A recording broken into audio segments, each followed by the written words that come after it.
So it's definitely been a real hot minute since I did this because the end of the semester last year was just really crazy, like working on all 3 essays at the same time. I went back home, so had a really good break back home for Christmas. Was really nice to be back, and now I'm back in Halifax where it's much warmer, although it was very windy and chilly out the other day, but you know, much less snow, which is to say there's none here. Kind of getting back into the swing of the new semester. So this semester I'm taking 2 classes. The PhD program here, students have to take like 6 seminar classes total. So generally like 3 per term for the first year, but PhD students are able to drop, I guess you could probably drop more than 1, but they wouldn't really recommend that because you can kind of take 1 in your next year, but well, during the second year you're working on your comps list, so probably doing any more than 1 would not be very advisable. I've never heard of anybody doing that, so I don't know if they would even let you because it's probably not a great idea. But I've decided to drop 1 this term. So I'm in a class on Virginia Woolf, so it's called The Lives of Virginia Woolf. So we're reading Virginia Woolf. And then also reading like adaptations or people kind of writing about Virginia Woolf or sort of inspired by Virginia Woolf. So I'm really excited to get to that part of the semester. We've been back for like a week and a half-ish. And so we've read in that class so far some like other secondary criticism. And then we've also read How Should One Read a Book, which I've never read before. And was really interesting. Like it was originally delivered as a lecture to like an all-girls school and is published as an essay. And I was going into it expecting it to be like very pretentious and kind of prescriptive, but actually she's got this very kind of like open approach to reading, which I didn't necessarily expect. I mean, she does like give advice, but she starts it off like, I'm gonna give advice, but the whole point of reading is to be independent and to be free with it, which was really, which was, I don't know, it's just like a nice sentiment and not what I went in expecting. And she read a ton. So we've also been looking at her reading journals because she kept like really meticulous, kind of crazy notes about stuff. I didn't know that her and her husband owned like a bookbinding press. So it was basically like to publish her and his work, I believe. And then they also published other stuff. So she was like a professional bookbinder. So she'd like bind her own journals and everything, which is really cool.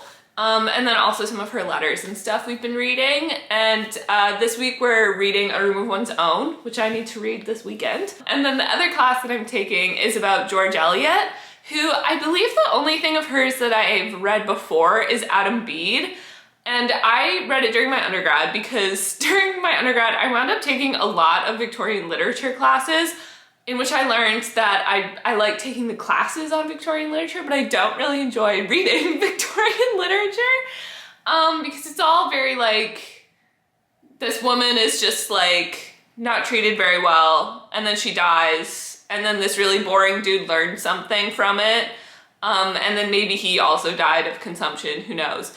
That is like the plot of every single Victorian novel ever written. And I think my experience of Adam Bede was very kind of overshadowed by my hatred for Tess of the D'Urbervilles, which I'd had to read for the second time for that same class.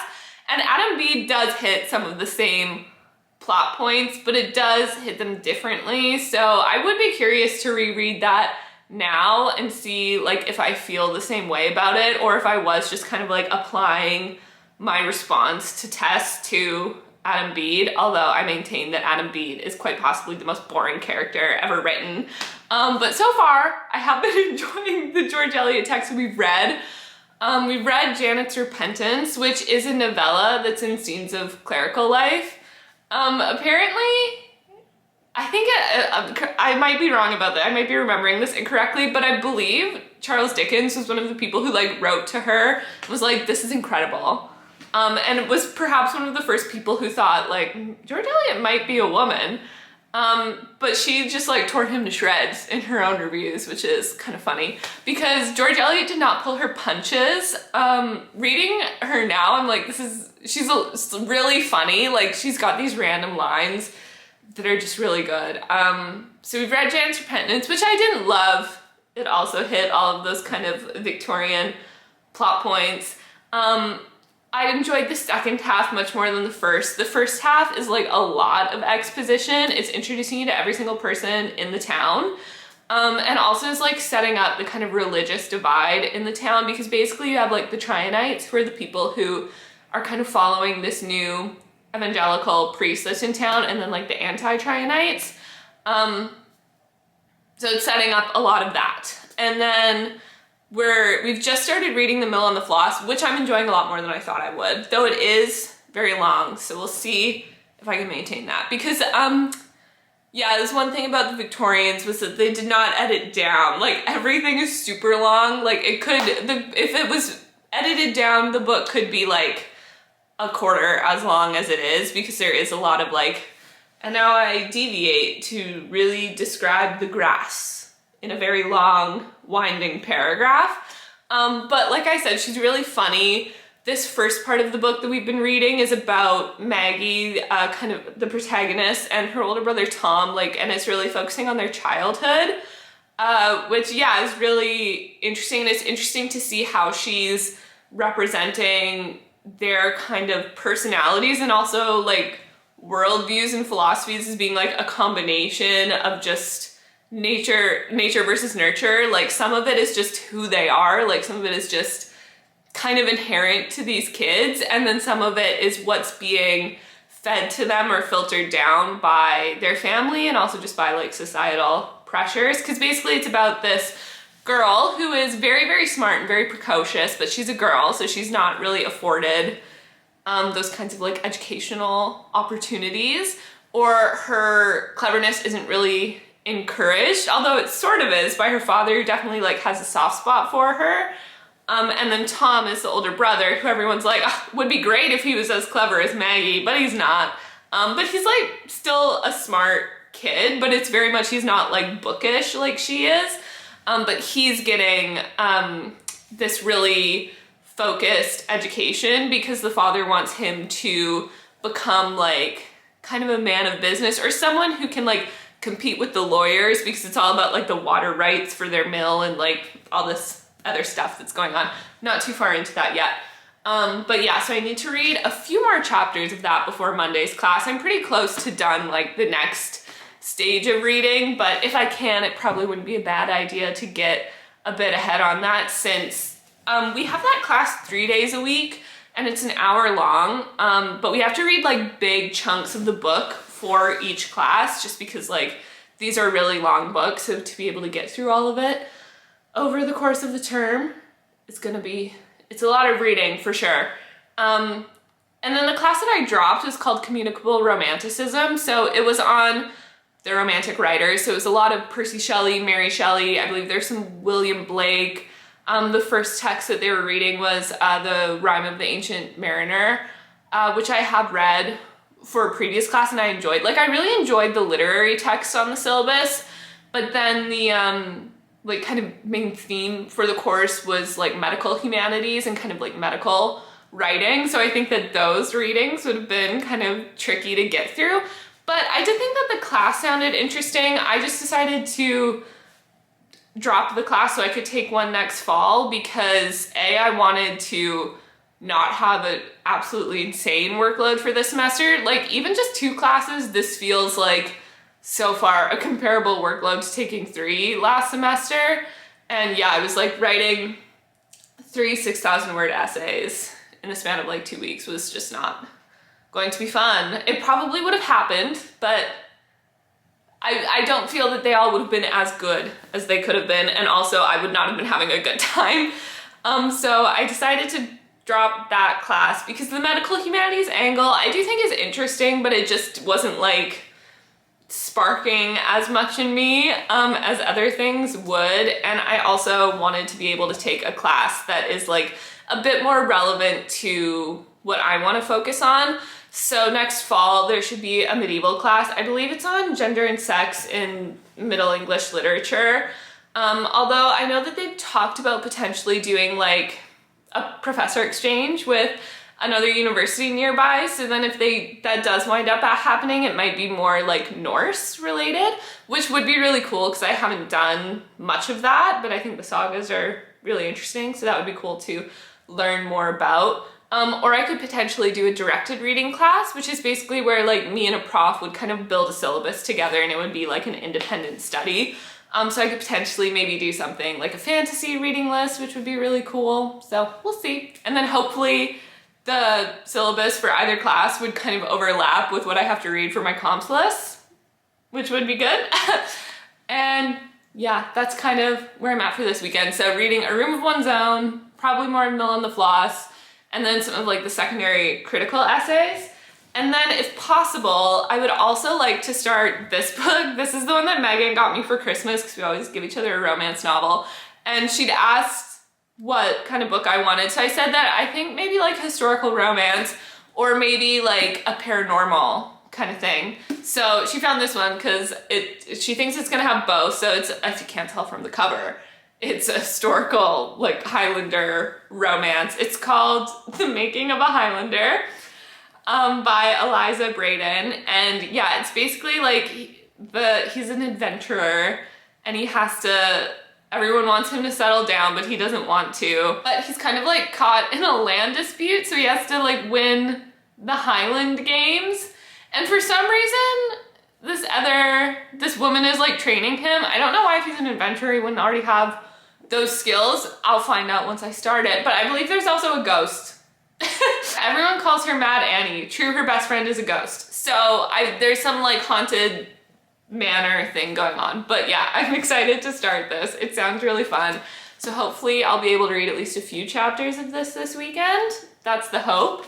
But before I actually do any of that, I'm planning on going to Agricola Street. I don't know how it's actually pronounced. But it's supposed to be like just a nice part of town in Halifax that I think has a lot of like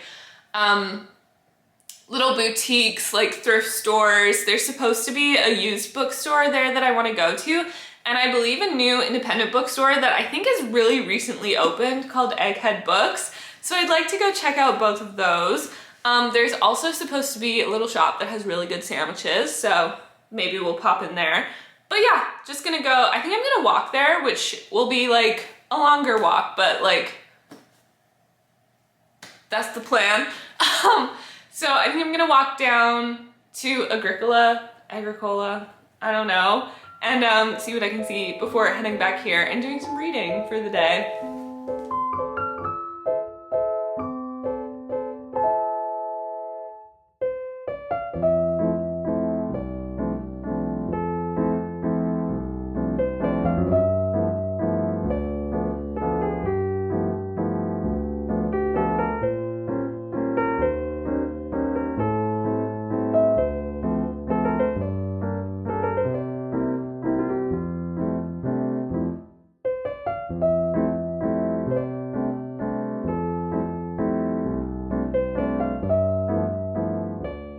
So it's about 6 o'clock now. I got home a couple of hours ago. Agricola, still don't know. It's cute. There's lots of like little shops around there. I feel like some of the things I've seen were saying that like the street itself was really cute. And I don't know about that. It's just kind of a normal street, but there is lots of little like cafes, a few kind of restaurants or like kind of grab and go little places that look good, a few different thrift stores or secondhand stores, and then a couple of bookshops. So I went into Agricola Street Books, which is like a secondhand bookstore, which didn't have like a huge selection when I went in, but like a pretty good amount of stuff. And the shop itself is really nice. So I went in there, it was pretty busy, and then I did go into a thrift store after, but it was kind of, I don't know if they understood the concept of a thrift store, because the least expensive thing that I saw in there was $50. And it was like, ooh, we're like a vintage shop. but like nothing was particularly, like it wasn't like, oh, these are like vintage whatever designer. Like it wasn't fancy stuff. Some of it was, some of it wasn't. Like I saw a pair of Wranglers in there that were like $75 and the tag just said like 70s inspired. Like they definitely weren't from the 70s. They were probably like 5 years old. They were $75. I'm pretty sure Wranglers now are like 80 or 90, brand new. So that seemed a little silly to me. But the store was nice. But would I go back in there if I was actually like shopping for some thrift stuff? Probably not. But then I did go into Egghead Books, which I really, really liked. I think it's like a brand new store. I don't know if I said earlier, because I found it online and yeah, I saw some posts that like she's just recently opened the store. So I went in there, really, really nice little shop. It's kind of like down some stairs and then she's got a really good selection of stuff in there. So I took a lot of pictures of some new things that I want. And I was looking at one book, which I think it was called You Were Never Meant to Be Human, which is like a horror novel. And the owner was talking to me about it and she said it was like one of her favorite books that she read last year. And she said it was really gross. And like because it's a horror novel and she's like, you know, when you read horror and you like kind of want it to go a bit farther, she said she was reading this and she was like, that's far enough. So she said that it was quite good and that she recommends like going into it blind if you can. So I was tempted to get that, but it was a hardcover, so it was like $40 and I was like, maybe I'll wait for this to come out in paperback or something. But yeah, I would definitely go back there again. Yeah, it was nice and like nice to chat to the owner and everything about that book. So that was quite cool. I did try to go get a sandwich at Luke's because they're supposed to be really good. But I went in and the store was like, the restaurant was like jam-packed. So I was like, this isn't gonna happen for me today. So I wound up just coming home. But yeah, explored some new little places in Halifax and I think I would definitely go back. It's like a bit farther out of my way than Bookmarked, which is another like independent bookstore here that's really nice. That one's like closer to me, but I would definitely go back to Egghead Books for sure. We'll probably go back again because they also had Blood on Her Tongue by Johanna Van Veen, which I really want to read. She wrote My Darling Dreadful Thing, which I really loved. It's like a it's like a gothic kind of like, if you like the movie Crimson Peak, you'd probably like that book. It's like a ghost story kind of thing. It was really, really good. And then Blood on Her Tongue is like a vampire book. So I do really want to read that, so I might go back. But I've just started A Room of One's Own. I'm pretty sure I've read this entire thing before. If I haven't read the entire thing, I've definitely read large excerpts from it for other classes. I just don't remember, I'm just not sure if my other classes where I've read this, if they assigned the entire thing or not, because I always read like PDF versions that they just put up on the course page, so I don't know if it was the whole thing. I feel like it maybe wasn't, but I'm not positive. But I've definitely, you know, had all the highlights, like the Judith Shakespeare portion and everything. But yeah, I only read a few pages and then it reminded me of, I watched some video where someone was talking about a book that they'd read that was essentially about all of kind of like the unseen labor and support that wives of famous authors did that like allowed them to be like geniuses and be the literary greats. So I'm pretty sure, I've been trying to find it, but I don't remember the book title or everything, but I think it's this one, Lives of the Wives, 5 Literary Marriages by Carmela Ciuraru. It's Ciuraru, potentially. So this one follows, so it like kind of talks about the marriages of Una Trubridge and Radcliffe Hall, which are a lesbian couple, and they're the only lesbian marriage in the book. Elsa Moranta and Albert Moravia. I'm just butchering these names. Elaine Dundee and Kenneth Tynan, and Elizabeth Jane Howard and Kingsley Amos, and Patricia Neal and Roald Dahl. I thought that the one that I'd seen talked about Leo Tolstoy and his wife. So I'm gonna see if I can.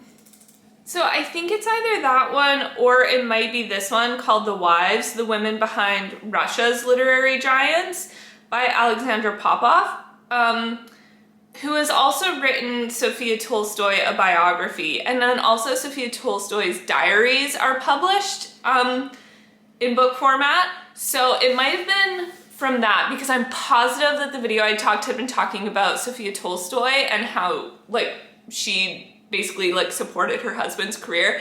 But essentially the point of it was that like the reason why these men were able to be so good, why they were able to devote so much of themselves to the work, is because their wives did literally everything else in their lives for them. Like they didn't have to think about anything except their work. And I think that that's really what Virginia Woolf is getting at in A Room of One's Own. She is talking a lot too about like the economic practicalities of all of this. Again, I've only reread a few pages, and it's been a hot minute since I read A Room of One's Own. So I think it is talking more about like having space and kind of like the economic freedom and also like the social freedom.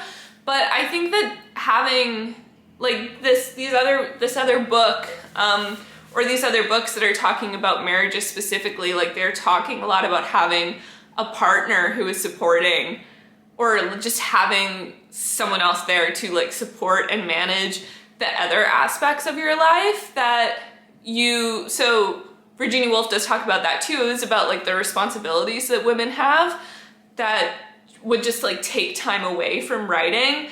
And then these novels that are focusing on male writers are like, well, they could still fulfill those responsibilities because they had a partner who was able to help or do that for them. So I think that that's like kind of an interesting thing to consider too, is that like if these women are married, then they need to do that work for their husband, or they're expected to do that work for their husband. Or if they don't get married, then they also like don't have a partner to do that for them. So then they're managing like the rest of their own lives. So they just like don't have the same time to devote to writing, which isn't to say that like these men still weren't literary geniuses and weren't like incredible writers, but it's just like, you know, kind of questioning like, would we still have the same amount or the same like quality of work if they hadn't had that kind of support in the background? And yeah, it's an interesting thing to consider. I think I've read like, I think bits of Sophia Tolstoy's diaries, but I think it's quite interesting, and it's like really interesting to see him through her perspective. And also the fact that like she was also a great writer, like kept keeping this personal diary. I think it was also like probably just more common to keep a diary like that back then, but the fact that like she herself is something of a writer as well, but that's not something that you see. Okay, so it's Sunday evening now, and I'm probably about like halfway through A Room of One's Own now. And yeah, I was hoping to have read more by now, but I was just having a hard time focusing on it this morning, to be honest. But it is interesting reading this after having been at Oxford, because I haven't read this since I was at Oxford, and there's a whole section near the beginning where she's like she's describing Oxbridge, and she's describing like spending an afternoon at Cambridge, and she's like turned away from the library because women aren't allowed in unless they're accompanied by a fellow of the college or furnished with a letter of introduction. So yeah, like reading about her like descriptions of Cambridge and also like her descriptions of these institutions after having been at Oxford is really, really interesting. And then for this class, we also, every week, we have to post 3 questions that we just had while we were doing that week's readings every Monday. So I was kind of like thinking about my questions, and I'm gonna ask something about kind of like, so at Oxford, and I assume at Cambridge as well. I don't know if it's as like infamous as it is at Oxford, but the like town versus gown dynamic is really intense there, and still kind of is, obviously not to quite the same like violent and extreme extent as it used to be. But the way that she talks about sort of like women in these spaces is it's almost like a third set, because with like she has all of the other kind of qualifications that she would have needed at the time to be at Oxford or Cambridge to be like allowed admittance into these places, but just because she's a woman, she's not allowed in. Because one thing that we talk a lot about Virginia Woolf in these classes like is her sort of privilege and the kind of blinders that she had about that because of her race and wealth, and even just the fact that her father like really encouraged her reading and her education. Like she had free reign of her father's library, which is not something that a lot of women, even of her social class, would have had at the time. She had a lot of legs up, I guess. Like she had a lot of privilege, but also that doesn't like allow her entry into all of these other areas, even when like she's invited to Cambridge to give a lecture. And so I want to ask something that is to do with that kind of her writing from this sort of third position. She's not part of like the working class town, but she's also not part of the gowns, and so she's kind of like existing in this third space where like she sort of has access but she doesn't, and how that would kind of like impact her experience of education and the way that she like views these institutions. And yeah, I just thought that that was really interesting and really interesting to read after having been there, just because then you can like just picture the scene that she's setting a lot more easily, and also because I was thinking about like my experience at Oxford and everything, and I think more than being aware of like my gender, I was much more aware of like where I came from. Like you don't meet that many people from rural Saskatchewan at Oxford, and I didn't meet anybody else from a farming background other than two of the other Rhodes Scholars who were also from Saskatchewan that came the year after me.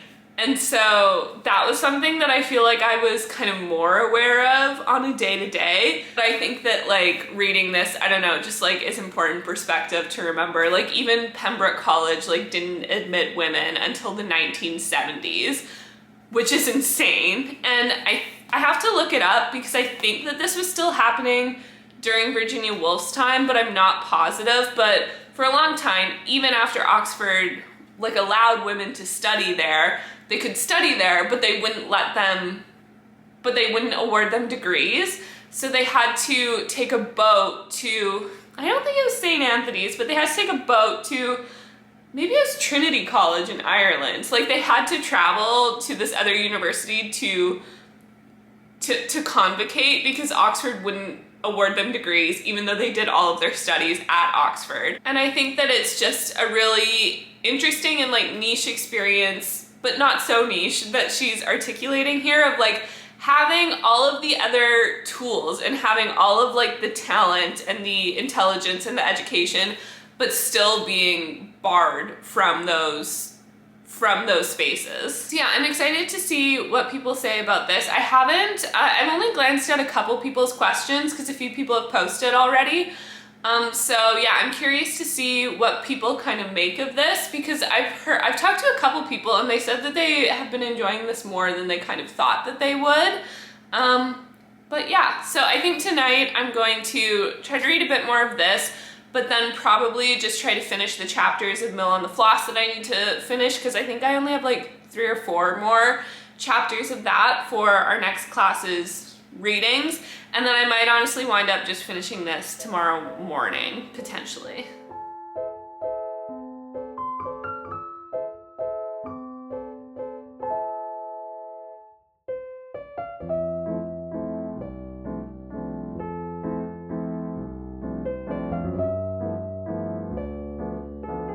Okay guys, so this morning I finished the last couple chapters of A Room of One's Own and confirmed that in the past I had read like probably a solid 3/4, if not more of this. I think it was just like the last couple of chapters that I never had to read for a class before. But yeah, I really enjoyed this. I find the bit where she talks about, you know, not having women characters, like women as friends, and that really being kind of like a gap in literature, or that literature is like impoverished because of it. Because like if the same was true of male characters, like you wouldn't have Caesar, you wouldn't have Brutus, you wouldn't have the entirety of like Hamlet, or you'd have maybe bits of Othello. Like she's imagining what would be missing from literature if the same was true of men writing about other men, but because people don't necessarily imagine those relationships between women, that there's this kind of like space or sort of missing piece in literature. It's like an early Bechdel test, basically. And so that's something that I'd read before that I still find really interesting. But this time around, what I was kind of like thinking about the most was sort of the way that she writes about criticism versus writing fiction, especially because she herself like wrote so many book reviews. Like Virginia Woolf was a critic, but she was also a writer. And so I think that both in this and the essay, How Should One Read a Book, like seeing the way that she kind of imagines both things and how they're different, and the way that like writers should interact with criticism is really interesting. Yeah, so she is essentially talking about writers reading criticism, but also like readers thinking about criticism. So she says, at any rate, where books are concerned, it is notoriously difficult to fix labels of merit in such a way that they do not come off. Are not reviews of current literature a perpetual illustration of the difficulty of judgment? This great book, this worthless book, the same book is called by both names. Praise and blame alike mean nothing. No, delightful as the pastime of measuring may be, it is the most futile of all occupations, and to submit to the decrees of the measurers, the most servile of attitudes. So long as you write what you wish to write, that is all that matters, and whether it matters for ages or only for hours, nobody can say. But to sacrifice a hair of the head of your vision, a shade of its color, in deference to some headmasters with a silver pot in his hand, or to some professor with a measuring rod up his sleeve, is the most abject treachery, and the sacrifice of wealth and chastity, which used to be said to be the greatest of human disasters, a mere flea bite in comparison.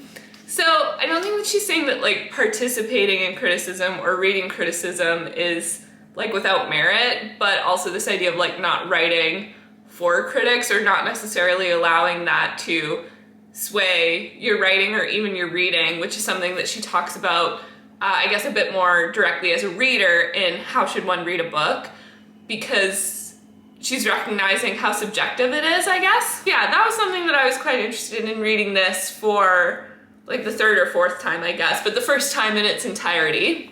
So yeah, and then for this class, I think I said we have to post like 3 just kind of off the cuff questions that we have while we're reading. So these were mine. I said, in the opening chapters of A Room of One's Own, Woolf describes the frustrations of being both an insider and an outsider in the Oxbridge space.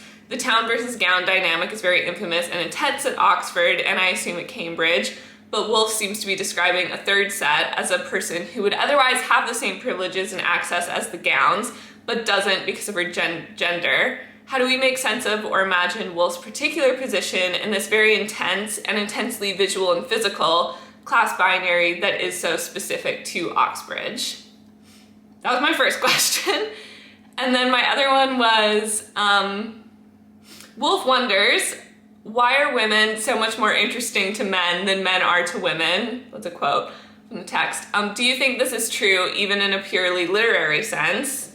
And then my third question was, Woolf discusses how anger and emotion might conceal truth or hamper writing. Like at one point, she's kind of writing about Charlotte Bronte, and she says that it seems that her own like personal anger or grievances kind of like dampen Jane Eyre, which I thought was really interesting. And I just watched this interview with Jeanette McCurdy, so I said this reminded me of an interview I'd recently seen with Jeanette McCurdy, who wrote the memoir I'm Glad My Mom Died, and is coming out with her first novel about a high schooler in an abusive relationship with her teacher.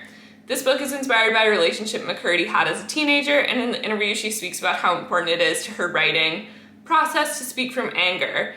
Do you think writing fiction from such a personal emotion conceals truth or makes the form more honest? Does it matter? And how do we reconcile this with the demands of autofiction? Because that is something that comes up a lot in what we've been reading from Woolf so far is this idea of like fiction as fact and like fact and fiction as being more truthful than nonfiction sometimes. And it's just like what defines a fact or fiction, and like, so I thought that that was kind of interesting, and like of sort of setting aside personal emotion in order to write emotional text was kind of an interesting concept. And then I also like wanted to bring up Jeanette McCurdy because that was something that like I'd seen really recently and was like very directly about like I write about and through like my own personal anger. And I don't know if you would call Half His Age autofiction necessarily, but it is very like directly inspired by experiences that she had. And in the press that she's doing up to the book's release, she is like referencing that a lot. So yeah, this idea of like writing from like a personal standpoint, how does that impact fiction, I guess? And like it would naturally have your own like personal grievances in it. So yeah, that was it for A Room of One's Own. And then last night I also finished the reading for today for The Mill on the Floss, which was basically to finish book 1 and then read the first chapter, book 2, which is School Time, I think book 2 is called. Book 1 is just boy and girl, and then the second book is like Tom being taught by a clergyman, I think. Clergyman? It's when he starts going back to school. And in the first chapter, Maggie also comes to visit him for like a week, so she's kind of like not being taught, but is also getting to see it and getting to like look at his books and everything. And yeah, I am really enjoying this. I think when you hear like George Eliot's biography, you might, like, she seems more kind of like severe, I guess, and serious. And that I think is also how like people might think of Victorian literature. But this book is really funny, and it's making me want to go back and reread Adam Bede, kind of, to see like if it has the same kind of sense of humor. I don't know if it would, because it deals like right from the get-go with like really grim subject matter. This one does start to as well, but yeah, it's just doing it in such a funny way. And I feel like this, from what I remember, is a bit more domestic than Adam Bede. But like, for example, so this is the start of chapter 8 of the first book, and it's about this like husband and wife. So Mrs. Tulliver had lived 13 years with her husband, yet she retained in all the freshness of her early married life a facility of saying things which drove him in the opposite direction to the one she desired. Some minds are wonderful for keeping their bloom in this way, as a patriarchal goldfish apparently retains to the last its youthful illusion that it can swim in a straight line beyond the encircling glass. Mrs. Tulliver was an amiable fish of this kind, and after running her head against the same resisting medium for 13 years, would go at it again today with undulled alacrity. So I just think she's funny, and like she's got a lot of like little one-liners that will just be kind of like buried in that kind of make you go like, huh. So yeah, I am enjoying this so far. I'm only like this far in, like probably like a third of the way through, I guess. So I'm gonna be reading more of this today for our next class, because today was a snow day. I think I'll put in a clip of it like snowing outside my window this morning, which is like definitely the most snow that we've gotten since I've been here, but like I wouldn't have thought would be enough to shut down campus. But the thing about Halifax is I think as soon as they get like any amount of weather, the power just goes out. So I think the internet was down this morning, and then someone put in our group chat that apparently the snow was heavy and a bunch of transponders blew up. So some people are without power. So basically the entire campus was shut down, even like online classes. So I work at the writing center, so normally I would have an in-person shift today, so I did the shift all online instead, but no one came anyway. Start of term, it's always slower, and then I imagine with everything else being shut down, people just canceled. So yeah, I don't actually have anywhere that I need to be this afternoon, so it's actually looking like pretty nice out now. I imagine it's probably pretty icy, but I'll probably go out later and like go for a walk and bebop around a little bit. But I also want to read the next bit of this for a class on Wednesday because we actually have like pretty big chunks to read for each class, like I was saying. And then I'll also need to write in my reading journal because for our Virginia Woolf class, we have to keep a reading journal, which when we first like got the assignment, I was kind of like, oh God, what am I gonna write in this thing? Because the descriptions of like what you could write were just kind of like, that's not how I journal necessarily, and I feel like it would feel like I was putting on like a persona of like, and I read out in the wild and I was so moved by the clouds, and like that's just not how I take notes or how I think about things, I guess. But it is supposed to be like a very informal exercise because like I was saying the other day, like Virginia Woolf kept really crazy, like meticulous journals and notes about everything that she read. So it's just kind of like the idea is to kind of mimic that practice. So far I've just been putting like when I finish stuff, like thoughts about different readings, kind of connections between them, because it is really interesting to read George Eliot alongside some of these like nonfiction pieces of Virginia Woolf. I'm curious if I'll like still be seeing as many connections once we get into more Virginia Woolf's novels. But yeah, it was like interesting to be reading A Room of One's Own alongside this, not only because she like name drops George Eliot a lot, but because of thinking about that kind of like writing with your kind of literary grandmothers in mind, and like who would she have been thinking of, and especially because this book is about a girl who's really clever but like doesn't have those kinds of opportunities, but still like loves her family a lot and yet also has this kind of difficult relationship with them, which is very autobiographical to George Eliot's life. So yeah, interesting to read them next to each other. So like drawing points of comparison and everything. And then I also put in some stickers. So I have been enjoying this so far. I'm sure that eventually I'm gonna like forget to keep writing in it, so I'm trying to keep on top of it so far. So I definitely wanna like write a bit about the 2 stages that I've read so far. Also, I realized like not to overthink this so much because I basically do it just on like Instagram and Goodreads and everything. Like I do catalog and write about my own reading. I just don't necessarily do it in this way. So it's just like kind of thinking about doing the same thing in a different form. But yeah, so I'm enjoying this. Next up, we're reading like a few smaller things for Virginia Woolf, or like a few essays or something, I think.